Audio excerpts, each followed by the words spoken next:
Welcome to Conversations with Verdel Jones. I'm your host, Verdel Jones, and being an educator at heart, I'm dedicated to sharing conversations that inform and enlighten in the hopes that you learn something you may not have known.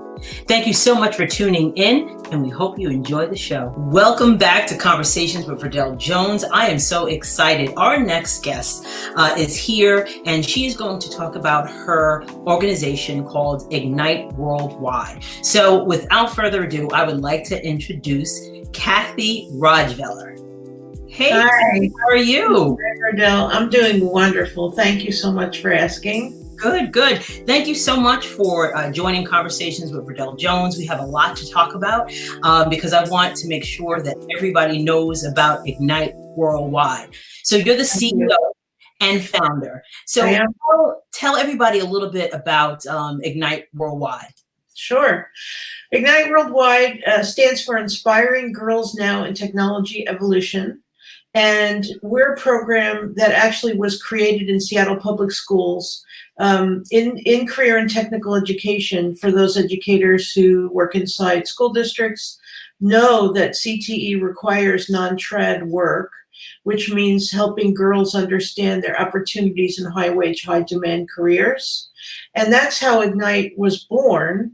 1998, I started on one of those non-trad grants and actually built a program that was able to win the national award. The Association for Career and Technical Education directors and members nominated it as the best gender equity program in the country.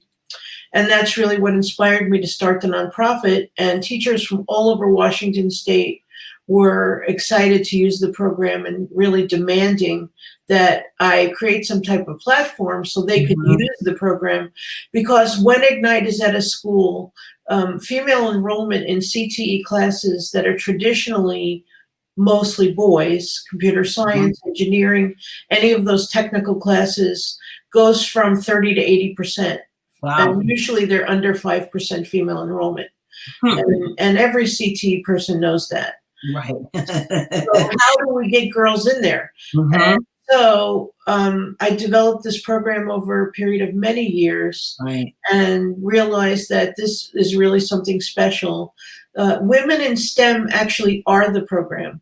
The girls actually meet women in these careers who do these careers every day, and they learn from hearing women's stories, how they got where they are, how they overcame obstacles in their own life, and why these careers are so important to a girl's future. And when girls hear women's stories, they really transform their thinking. It resonates with them. Absolutely. And then somebody doing it, and they tell their journey and their story about how they got there. It's inspiring for them. Yes. And so we developed a very the type of activities that CTE teachers and all teachers would be very familiar with. The program was built for teachers to use. So there's field trips to companies, there's workshops that companies actually build for the program, and there's conferences at local colleges, particularly community colleges, because girls don't know the opportunities. And these colleges, especially when they have technical programs, they're really lacking female enrollment. Right. So we bring girls there, they do activities. So it's really built as a model CTE program in non-traditional career education. Awesome. So just so everyone knows, I had the pleasure of meeting Cathi through LinkedIn. So LinkedIn is a great tool to connect individuals of like mind, I would say. And I am so honored and privileged to be part of INGNITE Worldwide as an executive advisory board member. So I want to say thank you for that opportunity, because I too am passionate about education in general, but especially for our young women. So thank you so much for that honor. And I'm looking forward to making this announcement right here and getting involved and supporting and helping in any way that I possibly can. So thank you. I really appreciate that, Verdel. It's an honor for us to have you. You are extremely passionate about education, and you really care deeply about girls and equity. And you have a following. I mean, people listen to you, they watch you, and it's important for people to know about the program, Absolutely. particularly teachers, because we want to know, when teachers go into CTE, often they're from industry, and they're not given Sure. any tools to understand how to bring girls into their classes. So if they're not given any tools, how are they supposed to accomplish this? And so most teachers, it's like a silent struggle. It's like, well, I'm not really sure how to do it. There really isn't much help provided. And teachers should know that this program is now fully online. We're a virtual program as well as in person. Because of COVID-19, we've transitioned our program. So there's no more physical barriers to participation. Right. Teachers can sign on from anywhere in the US. And there's so many different events happening all through the school year. Microsoft and Google and Amazon and all the companies that girls would have heard of. And some that they didn't hear about Right. are equally important. Women startups done by women, and small companies that are accomplishing amazing things. And what girls get to do in these events is we work on critical thinking activities, because it is the most important skill anyone can have in our job market today. Absolutely. So you have some powerhouse women that are part of the organization, and some men too, that really are passionate as well about STEM, and you mentioned equity. So I know a lot of what Ignite Worldwide is about that equity. Just speak to that a little bit so people understand what you're saying and how you actually make sure that happens. Thank you. So, first I want to say that women and allies are all welcome to be a part of Ignite Worldwide. We all need to come together to solve the issue of the lack of diversity in STEM and tech companies. And because, number one, companies know that the bottom line is improved through having diverse groups of people working on products and coming up with ideas. So if you leave anybody out, your products will suffer in the end. So why do I refer to equity? Well, I've been in schools all my life. I became an elementary school teacher. I taught middle school. I was a middle school counselor for many years. And through my work in education and my own experience as well, I know that girls have a lot of barriers to seeing themselves in these type of careers. And we know that to be true because of the lack of representation of women in STEM careers, particularly in technology and engineering. So our focus is particularly women of color and Title I schools, because, for example, I'll give you an example. In California, we looked at the AP, who's taking the computer science AP exams. Less than 21% females are taking the computer science AP exams. And then even worse, women of color are under 7%. And Latinx people, particularly women, are less than 1% of all computer science AP test takers in California. If that's happening in California, I guarantee you it's going to be in every state in our country. And if we really drill down on how we're going to achieve equity and economic, financial equity, how are we going to help all people progress in high wage, high demand careers to get to the point where they have professional growth and personal growth in their careers? Most women in this country still go into traditional women's careers. And frankly, those are usually typically low paying. And women in this country traditionally live in poverty with their children. And so we need to find a way to make sure that young women of color are filling these positions, that they know about their opportunities. If we're going reach equity in our country, which, finally people are starting to realize the inequities that exist. I mean, we've been doing this work 22 years, and I've been working in the schools all my life, and I see the inequities up close and personal. Mhm. But we need to be in the schools, because if we're not working on the cause of the problem, working with young girls and solving this at the very beginning, we Mhm. won't solve this permanently. Right, right. It So won't happen.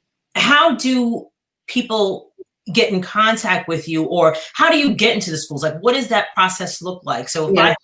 I know a school district that is very interested in the type of work that you're doing to help our young women, how would they go about, working with Ignite Worldwide? It is so easy. Mhm. A CTE director can just get in touch and write an email on their contact us. Mhm. And or a teacher can simply go to our teacher page and sign up, and they're immediately enrolled in the program.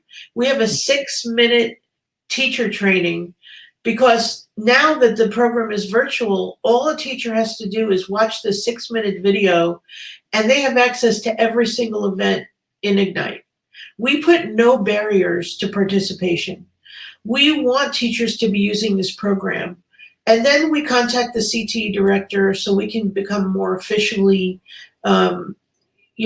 make sure, like, invite the middle schools and high schools to participate, to find more teachers in the district at each school that would be a good choice for participation, because we want schools to be using this program. There are so many different activities and events available.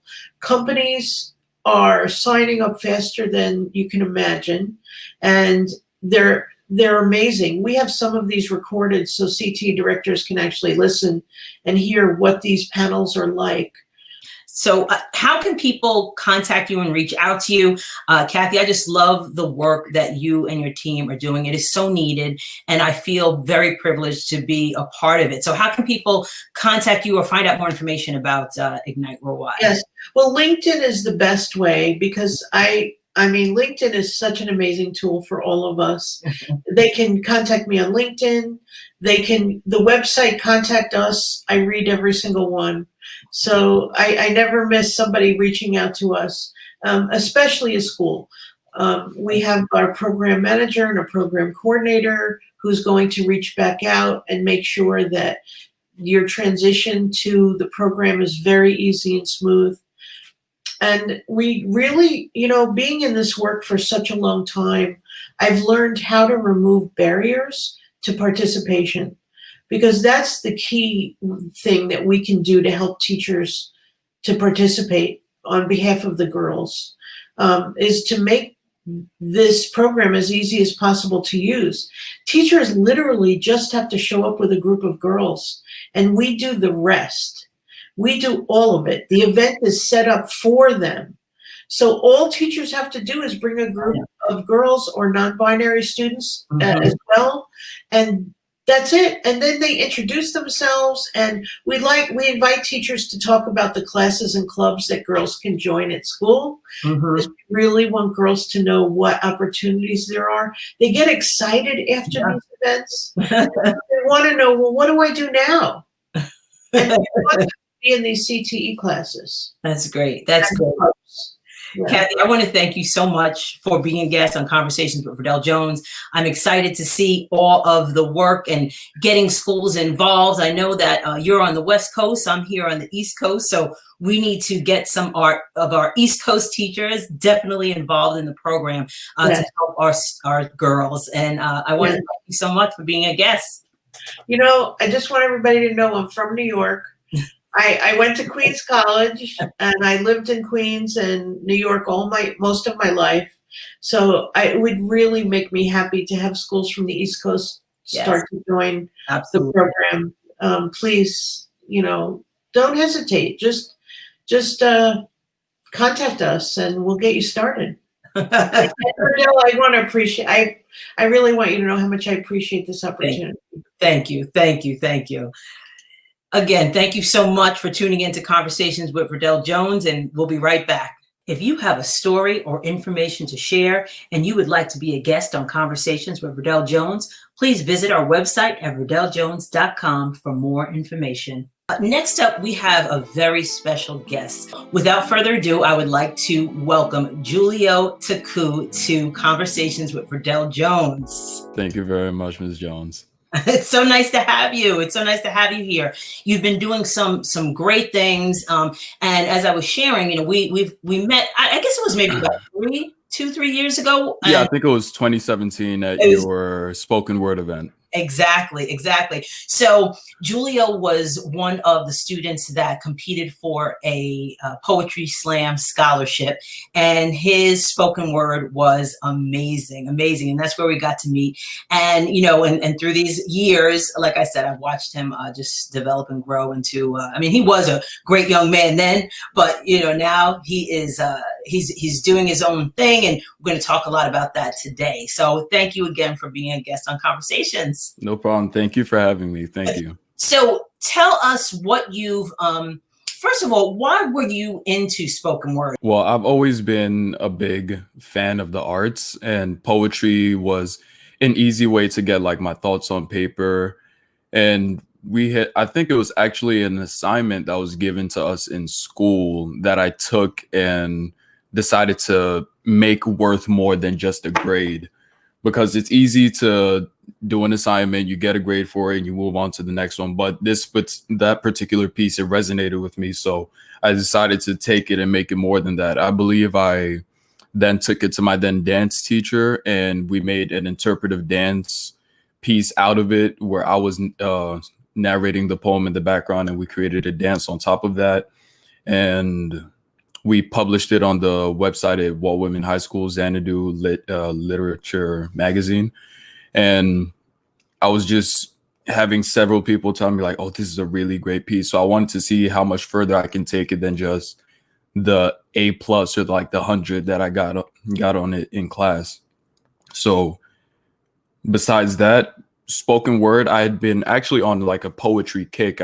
I'd been watching several spoken words over YouTube, Facebook, Instagram, whatever platforms. And I just found it really impressive how passionate people would get with their words and bring the words to life off paper, because it's easier to read something and have your internal monologue, but it's another for somebody to then read the same words back to you, them being the authors of them, and bring life to it. And you see them manifest in their voice inflection, their facial like convulsions and different expressions.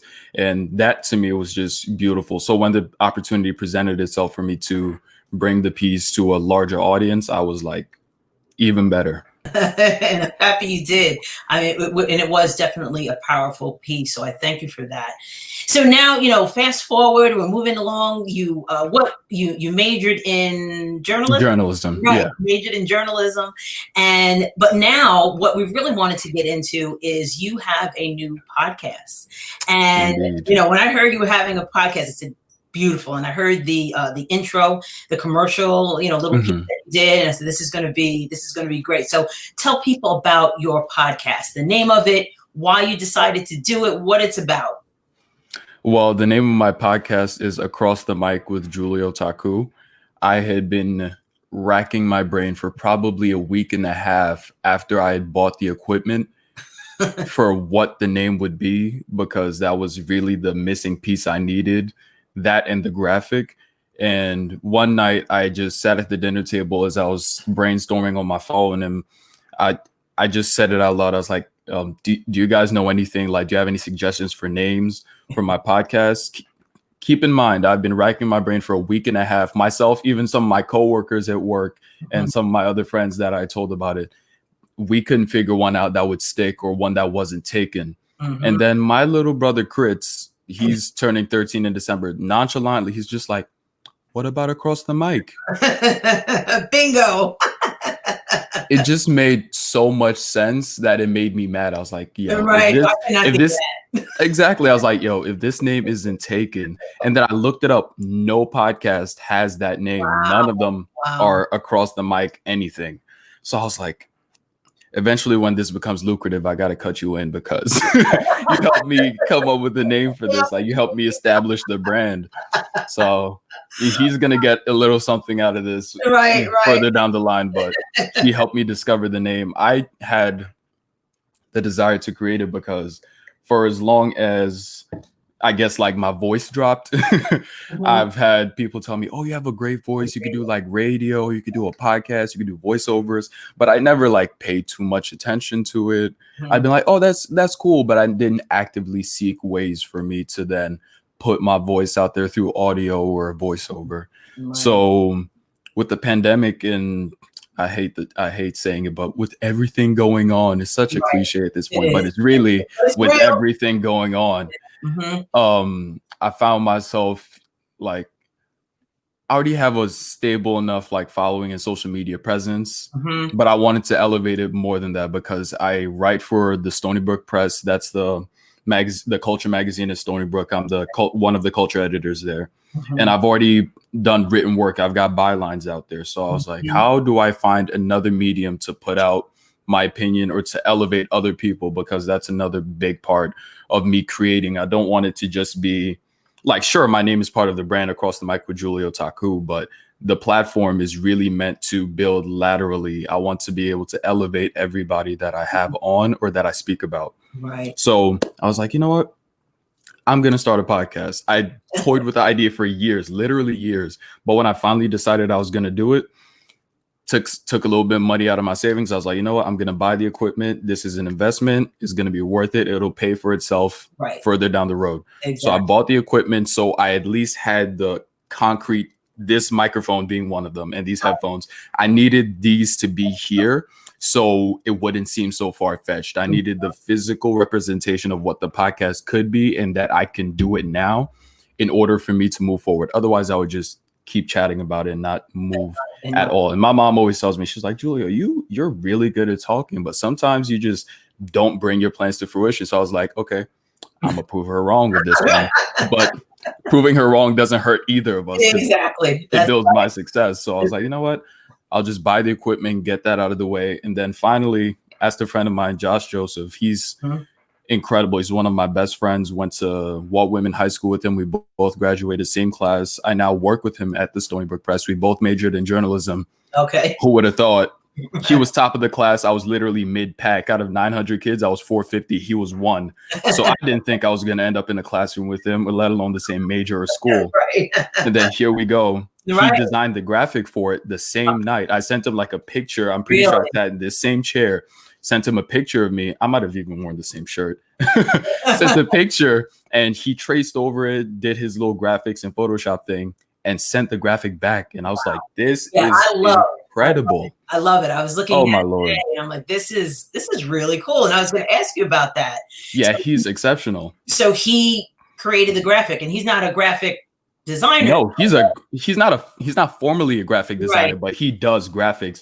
What do you hope to kind of gain? What do you see the future of your podcast, and where do you see it going? As far as the platform itself, I want it to be a place where Blackness is explored, celebrated, and dissected in all its different intersections, whether that is, just like I've said in the intro, whether that is music, arts, activism, healthcare, sex work, religion. I want all of that to be covered and to be spoken about in an open forum. Sure, there are other platforms that might be doing it, but the way I'm going to do it with my nuance and the knowledge I have, my sphere of influence, is going to be a different spin on it. And I really want to push that forward because I want to serve as just the conduit. Everybody else that comes to my platform, I want them to reach higher heights after interacting with me. And just to continue to build a network and to educate people, frankly, on what Blackness looks like in so many different forms. The first season of the podcast is actually dedicated entirely to Black women. And I'm hosting nothing but Black women. I'm interviewing nobody else but Black women, promoting nothing but Black women for this whole first season. And that's in part to the fact that I'm the son of a Black woman, brother to a Black woman, friend of Black women. And this year has been a rough one, to say the least, for Black women. So I felt it was my duty to honor Black women with a whole first season, like going properly in depth, talking to Black women, allowing them a platform and providing them a space for them to feel comfortable speaking on their experience, the good, the bad, and the ugly about it, and to talk about what their personal endeavors were so they can move further along in their journeys. And what type of women are you interviewing, or what type of people in general are you interviewing as it fits in with your platform? I'm interviewing working professionals like post-grad, interviewing college students, women who have their own personal businesses, whether it be in finance, they decided to start like a hair care line, or they sell clothes, they have a clothing line, or they just have knowledge in some form of expertise within their subject, whether it's something they studied or something they work in, a field they work in. I want to provide them the space to be able to speak on said experiences and to just broaden the conversation and to celebrate them, because it doesn't happen often enough. The Malcolm X quote about Black women being the most disrespected, unrespected, I want that to just be historical canon. Right. I just want that to be eventually somewhat a thing of the past. I don't want it to be the continued lived reality of Black women. So I think in some way, with providing these spaces and elevating Black women in any way that I can, I'm helping to break that stigma, or at least for a second, allow some form of like escapism, like, okay, everything is okay, at least right now. Right. I might have to go back into the ugly world tomorrow, but right now, when I'm speaking about my experience, either to Julia or to a larger audience, I feel okay. Mm-hmm. And I'm affirming my reality and all the good things about me. I don't have to be strong. I'm not risking being called aggressive or any of the negative connotations and stereotypes that are tied to Black women. I just want a very safe and healthy, protected space for Black women. That's what I'm hoping to provide with this upcoming season of my podcast. I love that. So how long is your season going to be, and where can people actually find your podcast?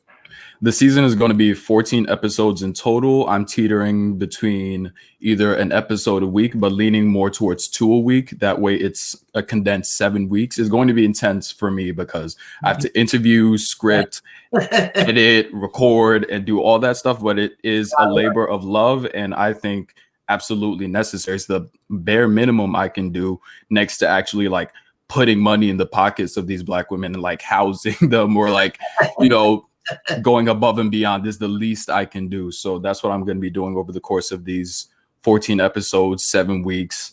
And you can find me on any platform on which you listen to podcasts. I've been approved and am live on Spotify, Apple Podcasts, Overcast, Google Podcasts. Hosting platform I'm using is called Anchor, so you could listen on there as well. I'll provide the link so you can reach me. Before I let you go, I want to ask you, you said you are you have a Black mother and you want to honor Black women. Where did that come from? That's from my upbringing. That is such an intimate part of who I am. I am not Julio. Julio is not here at all if it wasn't for Lillian, my mother, or Elvira, my sister, or any of my female cousins, because coming up, the extended family that lived closer to me were mostly my female cousins. So I saw them far more often than I did my male cousins. And I have mostly male cousins on my dad's side anyways. They lived in like the city. I'm from Cameroon. You can probably see the flag over there. Which way? There it is. Okay. Cameroonian flag over there. That's my home. And I saw mostly my female cousins, and I was around a lot of feminine female energy, and they've helped mold me into the man I am today. Right. And I don't shy away from feminine energy. It is something very necessary and important. And I think all people would do well to explore more of their feminine energy and to embrace it, because it is not weakness at all. Women bring life into this world. There's nothing a man can do that is even nearly as strong or as powerful as that. There's nothing we can do that we're not even in the same league, if I'm completely honest. So any capacity in which I can feel more comfortable or explore or embrace my feminine energy and just honor the women I've had in my life, I do it. I love it. I love it. Julio, thank you so much. You are an exceptional young man, and I'm so proud of the work that you're doing, and having just, you know, that sense of honoring Black women is so admirable, and we need more men out there that kind of have those ideas. So I want to thank you for that. So I'm looking forward to hearing your podcast. I'm going to be a guest on your podcast. Yes, you are. Yes, you are. I thank you for that. And, you know, I just want to thank everybody so much for watching Conversations with Verdel Jones, and we will see you next time.